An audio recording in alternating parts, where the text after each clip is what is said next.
The NFL's negotiating window opens up on Monday, so let's get ready for it today on the Locked On NFL Scouting Podcast.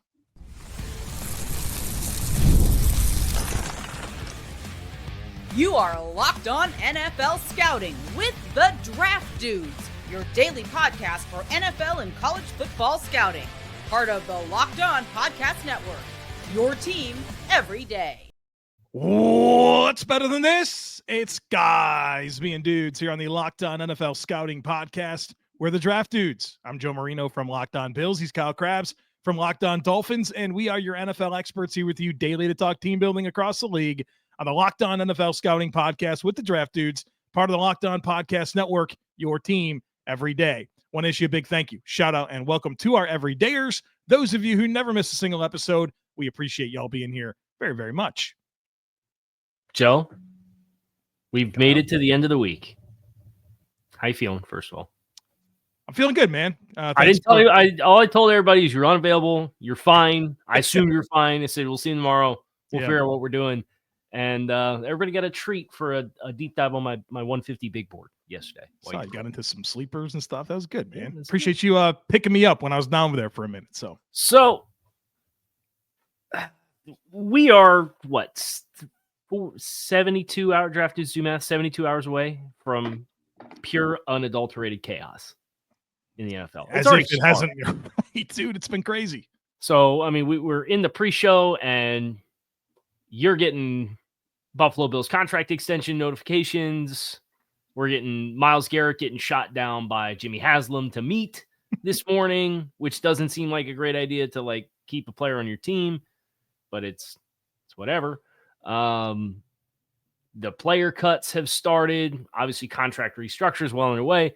We wanted to take the day today to look at the free agent class with some big picture conversations, especially off of the heels of last year's free agency cycle, where things kind of showed some changes in trends across the league.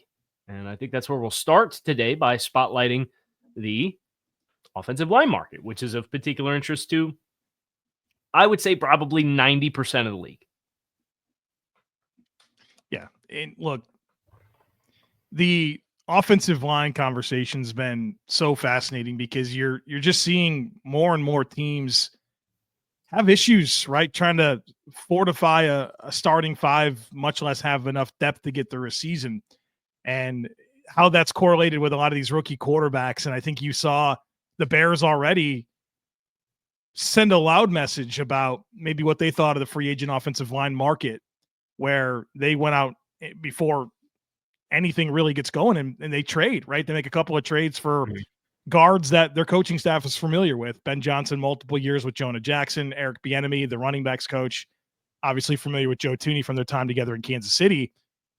And I don't know if it's a situation where the Bears thought to themselves, we want to get these known commodities that our coaching staff knows because we need high floor. We can't be messing around. We got to get this going. Or is it, well, we really don't want to get into these bidding wars and we don't really like the options available, so let's go ahead and get these players in hand. Yeah, it's a really fascinating kind of early preview that I think a lot of people are reading in between the lines based off of what you got last year, where Damian Lewis got 13 per and Robert Hunt got 20 per, and that was just from Carolina. Yeah. And then you get into the Rams with Jonah Jackson, and that one went so well that he's already been agreed to terms to be traded to somebody else after one season because the Rams kind of rolled the dice on a couple of offensive linemen in the draft and managed to hit Bo Limmer, right? So I don't know. You look at the names that are available, particularly in the interior offensive line, where that's where the big spending change and shift happened last year. And that doesn't even get into contract extensions for Dotson before he hit free agency with the Rams and all that kind of stuff. Names this year. You've got James Daniels would it be fair to say James Daniels has had the highest ceiling of any of the scheduled free agent interior offensive linemen in this year's group? I think Drew Dahlman might want a word, but probably if he's healthy. Yeah. But that's the thing with James Daniels that makes it really interesting is he's coming off an Achilles tear last year.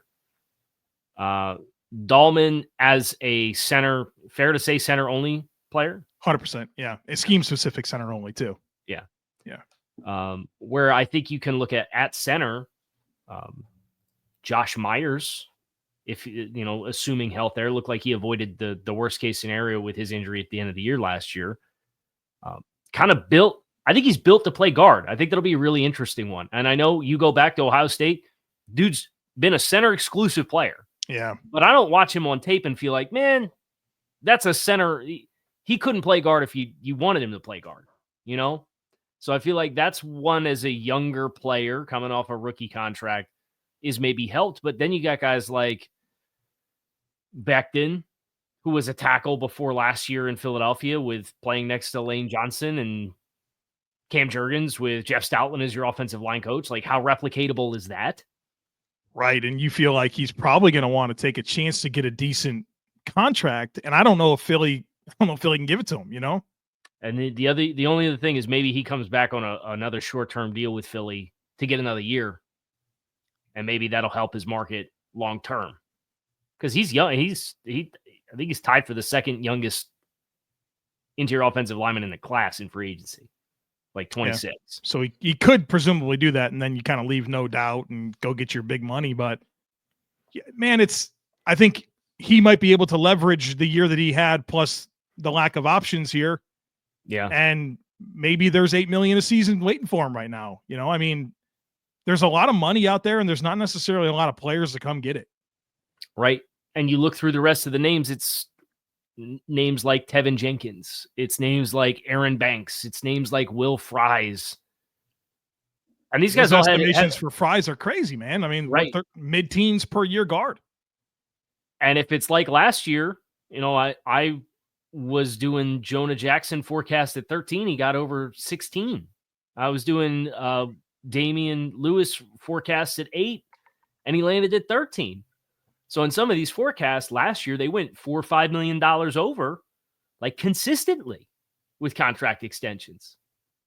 So that's where, Fries had the leg break last year. Hernandez had an injury last year. Jenkins has not been able to stay healthy at any point in his stretch. Aaron Banks missed a couple games this year, but was a 1,000 snap a year player the 2 years prior to that. There's questions with a lot of these guys, which makes me feel like, a Becton who's had injury history but didn't have it last year. Mm-hmm. And then like a Patrick Makari who could play guard and tackle. I think those are more attractive options at this outlook than what they might be in a vacuum, just because a lot of the names that you're forecasting have quality football left ahead of them or have significant injury stuff in this past year or the past 2 years.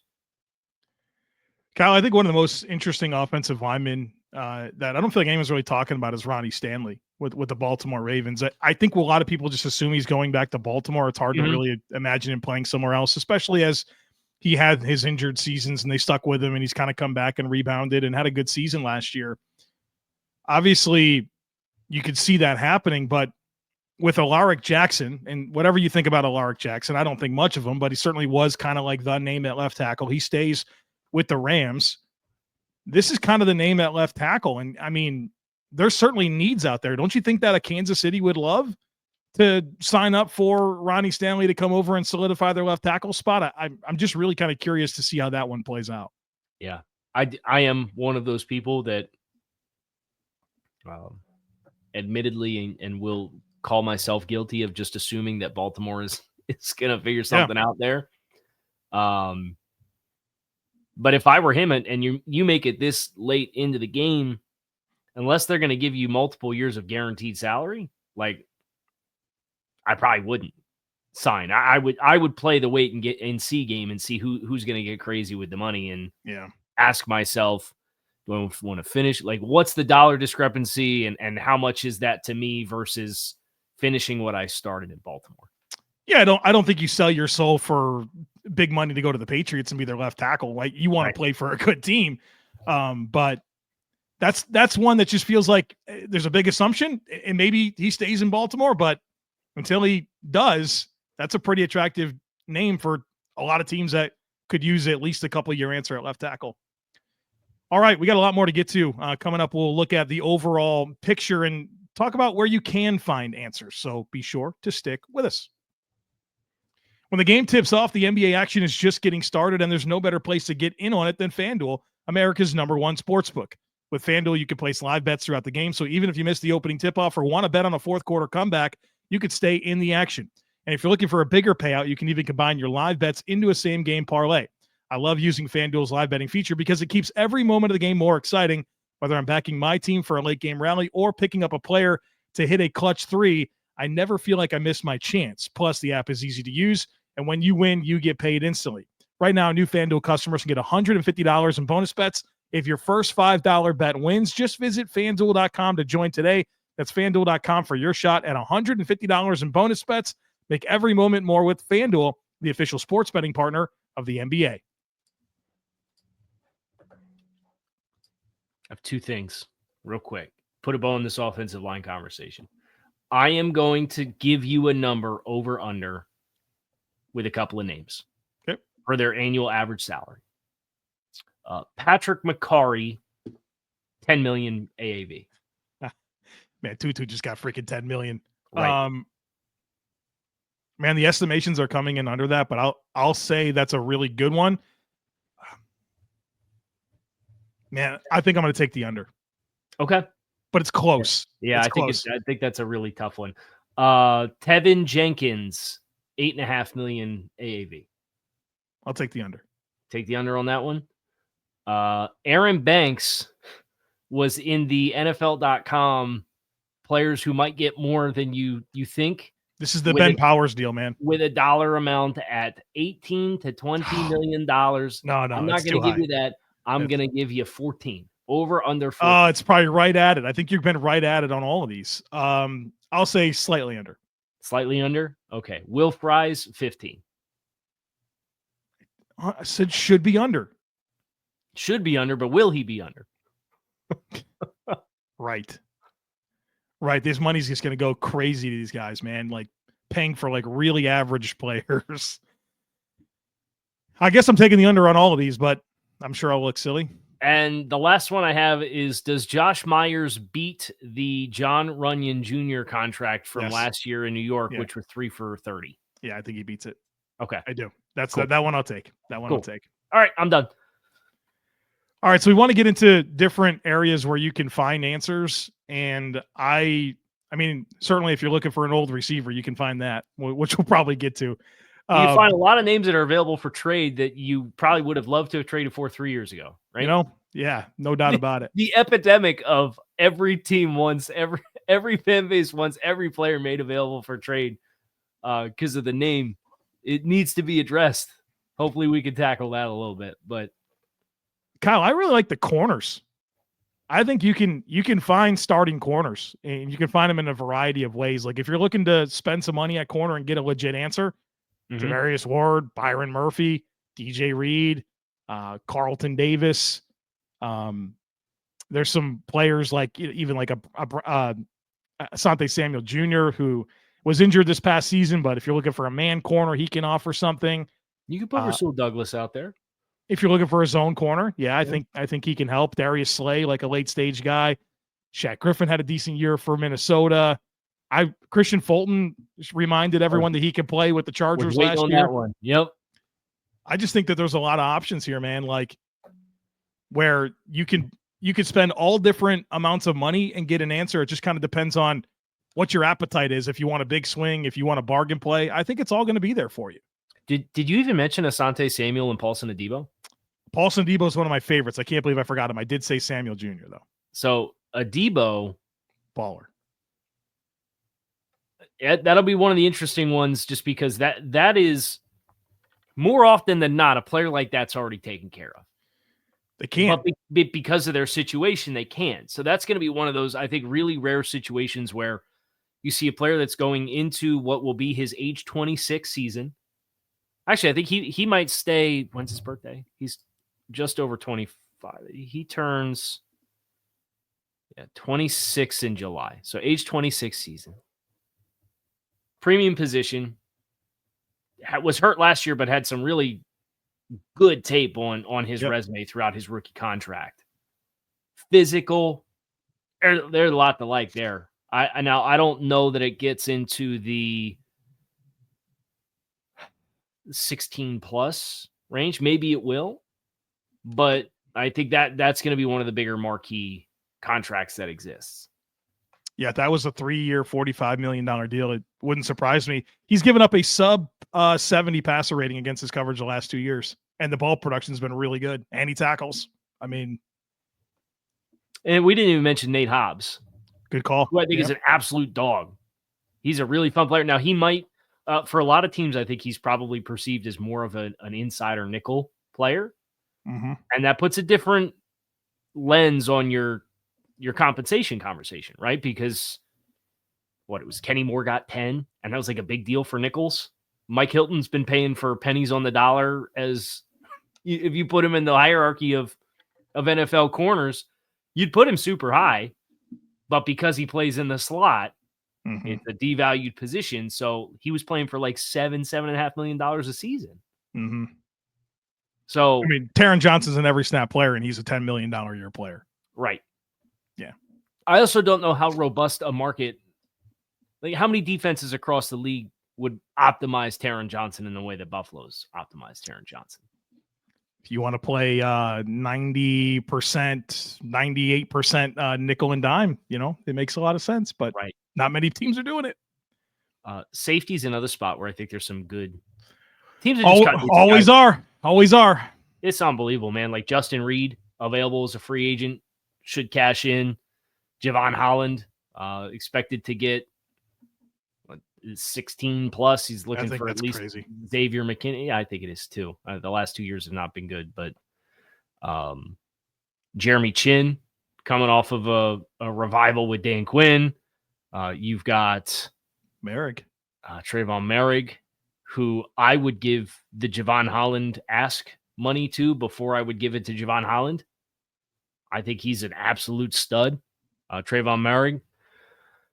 And then you had the guys that were 1 year holdovers as vets last year, like a Simmons and a Quandre Diggs, who was coming off of an injury last year. But then also like some of the cuts too. Like you have Tampa, right? They cut, and was it Whitehead? He was in a car accident, right? But it sounds like he's expected to have a full recovery off of that. So maybe there's some extra waiting game you have to play there for whatever medical things are going on. But then Talanoa Hufanga coming off a rookie contract with some big time play, but availability's kind of been a hardship for him. Seattle just cut Rayshon Jenkins, so he's a street free agent available again. Juan Thornhill. Are you familiar with Rayshon Jenkins's like career earnings? He's got a couple of good deals. He got a nice deal from Jacksonville too, didn't he? And then Seattle. He's probably done well for himself. Hold on. I think it's available over the cap. So Rayshon Jenkins, do you have a dollar amount on how much money you think he's made in his career? $50 million. So it was, let's see, 4 years, 4.5 for the Chargers, and then it was 26.5 for the Jaguars, and then in Seattle in 1 year it was 6.5. So not quite that high. It's about $36 million, but that's across 8 years. That's a very healthy, robust living to make for a player that I don't think you consider to be in that stratosphere for those kinds of earnings. $37.6 million. Good for him, man. 4th round pick out of Miami. Yeah. Did well for himself. Amidst the safety market that seems like nobody ever gets paid. Right. And Rayshon Jenkins. He's found it. He's found it, yeah. DeMar Hamlin's also, he's available. Oh, Jordan Poyer's out there. Is he going to play anymore, you think? I don't know. He's going to go out there and just live in the rainforest, right? Yeah, he's going to go out with Rodgers and do his vision quests and probably not, but so I also think there's some answer, like there's answers on the D line too. Is this are we finally going to put some respect on Poona Ford's name, and we're just going to keep signing 1 year, $2 million deals for Poona Ford, and he's going to continue to outperform him? Maybe he can go to the Raiders, reunite with Pete. They could use that. So who else do you like on the interior? Bobby Brown. He's going to be a guy way undercast on his forecast, I bet. Yeah. Well, I Malcolm Roach signed that 2-year, $7 million deal. That's the dream. But I think if there's enough people just like me and you that want this player out there say, hey, this guy's might be a monster waiting in the wings. Have you seen his mock draftable page, by the way? It's very robust. He's got an RAS score of like a 924. Yeah. This is very well-rounded spider chart at 324 pounds with, I think, the largest wingspan to come through the combine since like 2000. Here for it, man. What about BJ Hill's been the model of consistency for his career? We have a wee-woo. Oh, boy. We'll do it after the break. Make sure you guys stick with us.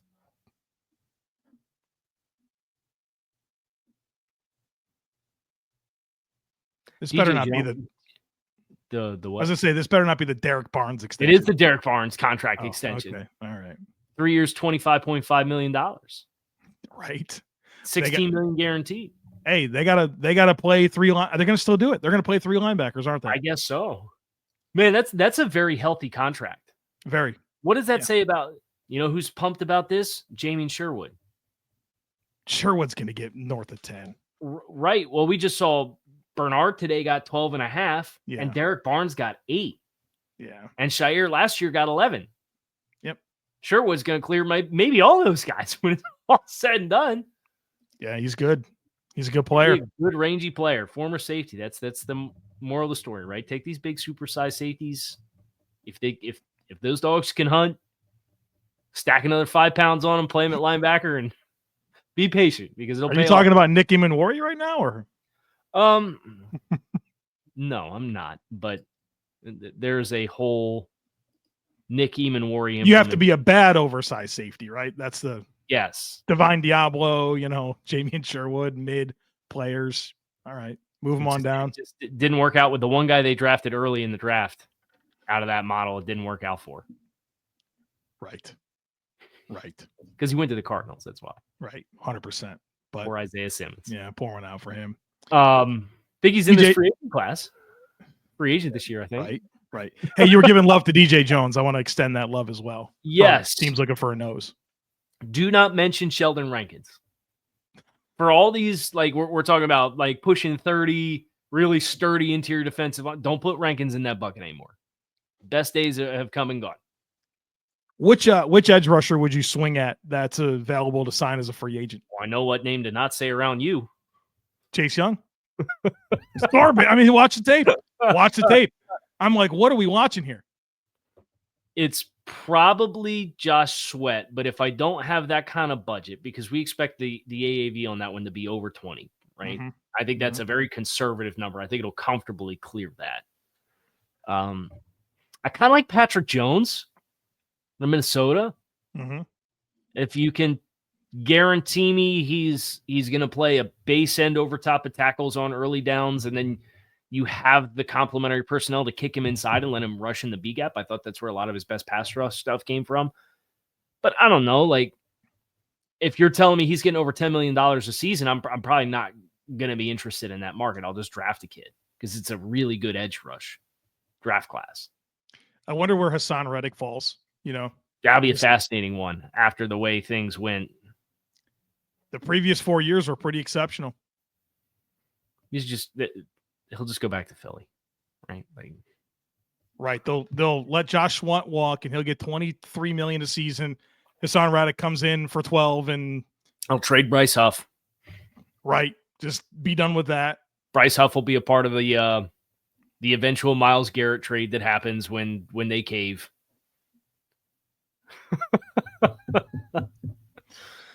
I can't believe that Cleveland thinks there's a path forward with Myles. Well, especially if you just had your owner slam the door shut in his face and tell him to go kick rocks. That is such an unreal. I'll be careful here. Make sure I don't get fake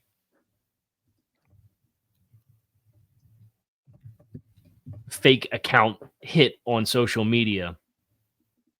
I believe. This is from Mary Kay K-Bot, who's on the Browns beat for Cleveland.com.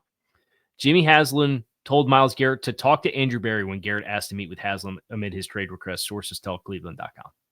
I mean, the fact that Myles was willing to talk to the owner, I mean, that says a lot. Like, it said that to me, that was a good faith move to be like, hey, I'm willing to talk to you. Want to get on the same page, figure out what's going on. I mean, Jimmy, what are you doing, man? This is your best player. This is the best player you've ever had. In Jimmy's tenure. I mean, I'm not going to sit here and compare him to Jim Brown, but like, this is a top 3 Brown of all time, right? Come on, that has to be true. Is that factual? I'm going to go to Cleveland Browns reference and check the AV. Yeah, figures. just see who's up there. All right, throw some names at me. This is good. Out of nowhere here. This is what we have. Jim Brown. Here we go. We're here. Approximate value. Clay Matthews is number 1. Jim Brown, Dick Shafrath, Gene Hickman, Joe Thomas, Myles Garrett. Those are your. Joe Thomas is definitely in my Rushmore for Cleveland Browns. Okay, it's Jim Brown, Myles Garrett, Joe Thomas, and Braylon Edwards, Josh Cribbs. What nostalgic mid-2000s Cleveland Brown do you want to put on for fun here?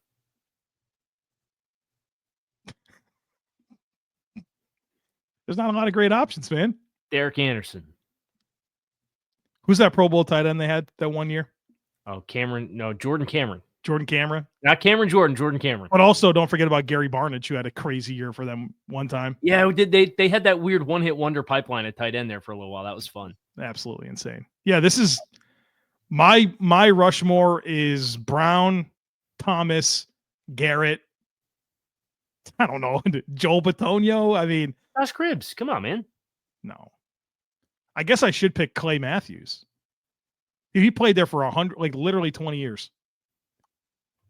He's a 19-year player and a starter in 17 of those seasons. That's pretty solid. That's not bad. Started his career in 78. He finished his career in 96. You know, it is bad. Speaking of tight ends, the tight end free agent class. Yeah.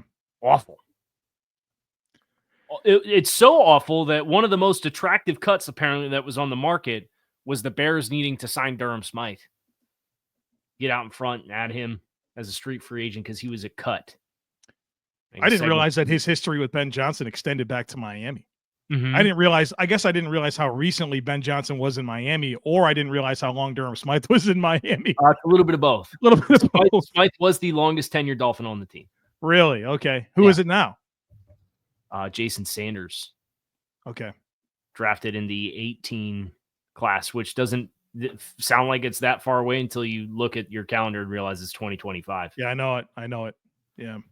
So Ben Johnson was the wide receivers coach in Miami in 2018. Must have really liked what he saw from Durham Smythe. Well, and he did coach tight ends in Miami, but that was in 2015 before Smythe got there. So, all right. Looking through street free agent cuts. Guys that can sign somewhere right now. The Yeah, NFL did not scramble the Jets to sign Joey Bosa, which should be a sobering reminder to everybody who sees Joey Bosa's name and knows how good he was when he was in his early 20s because he was an absolute monster. He's over the last 3 years, he's only played in 28 of a possible 51 games or whatever. You know, it's like that's tough, but you want to count if you're going to count on a player, like you want to know that they're going to be there for you. Right. I have a feeling some of these kinds of guys, as compared to taking advantage of the fact that they're out on the market early, they may end up waiting. Right. See, the teams might want to see how the market with options of expiring contracts that some of that red tape doesn't exist. See what those markets end up looking like before you get rolled up in bidding on 30-year-old Joey Bosa. I like what Houston did, you know, with the Christian Kirk thing, with he had him being set to be released and then just throwing a 7 at him and getting him.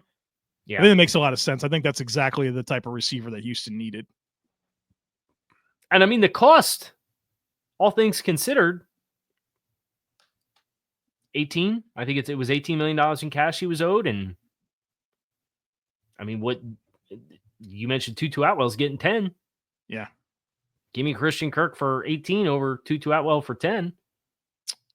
Yeah, the need's so big in Houston, right? Yeah. I mean, they would have really been backed into a corner. Yeah. Dell's going to miss the whole next season? Yeah, he only had his ACL repair this week. It tells you how bad the rest of that injury was, that it took this long for it to all heal to the point where they could only do the ACL tear repair now. That's tough. Well, they have Collins and Kirk, excuse me. So it's a good start. Yeah, it's a fair start. I mean, draft whatever wide receiver there, 25, and then go into your offensive line in the second round, and we can rock and roll and go from there.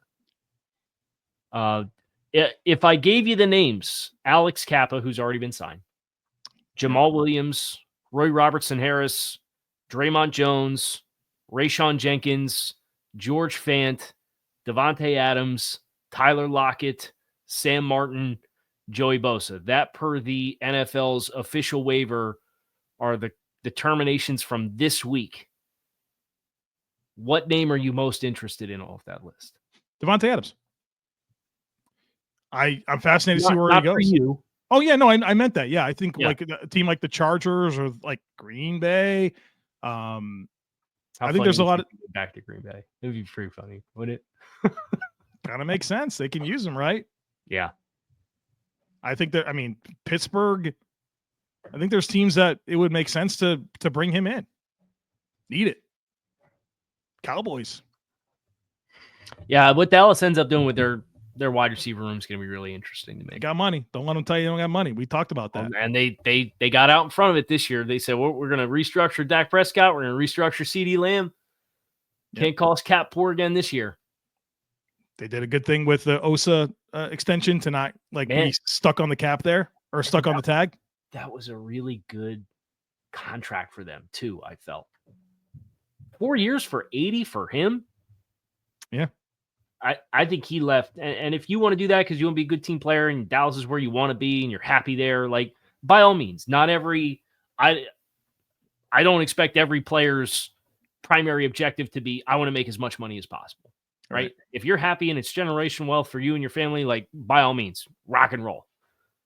But I can't help but wonder if he had have hit the market. Although I guess the alternative is you play on the tag and bet on yourself on the tag for a year. Mm-hmm. What that would have looked like. But because in a short-term window, that it is on average less money than what he would have got on the tag. But it's a good fit for him. I think he's a unique player too. I don't know that he's a universal fit. Big pressures guy. I thought that was a good deal. Yep. Anything else? Buckle up. Here we go. Kyle Crabbs, Joe Marino.